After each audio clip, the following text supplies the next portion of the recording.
एक छोटा और बहुत ही प्यारा गांव था। उस गांव में रहता था एक मासूम लड़का अज्जू, शांत, सज्जन और सबका लाडला। लेकिन उसी गांव में रहता था एक दरिंदा बीटू के। पैसा, पावर और बंदूक उसके खिलौने थे।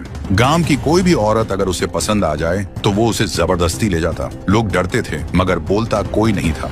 एक दिन अज्जू एक बच्ची के साथ खेल रहा था। सुबह से दोनों कुछ खाए बिना मस्ती में डूबे हुए थे। तभी अज्जू की माँ आई, घबरा के बोली, बेटा जल्दी घर चल, तेरे पापा की तबीयत ठीक नहीं लग रही। दोनों तेज तेज घर की तरफ निकलते हैं। रास्ते में अचानक सामने देखा बीटू के।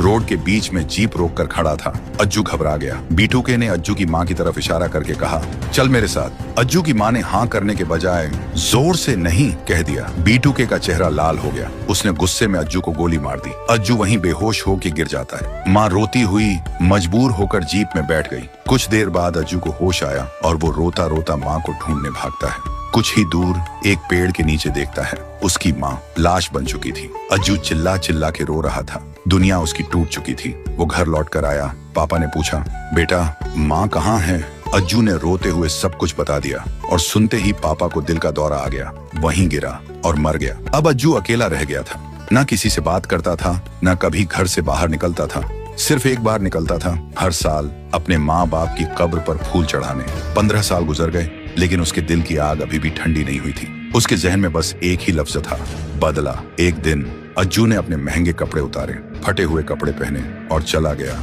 बीटू के घर। बीटू के उसी बंदूक को साफ कर रहा था जिससे बचपन में अज्जू पे गोली चली थी।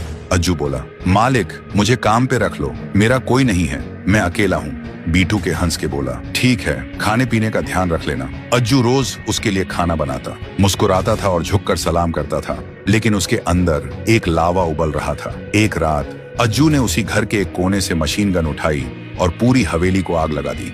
बीटू के घर के अंदर चिल्ला रहा था, बचाओ, कोई मुझे बचाओ।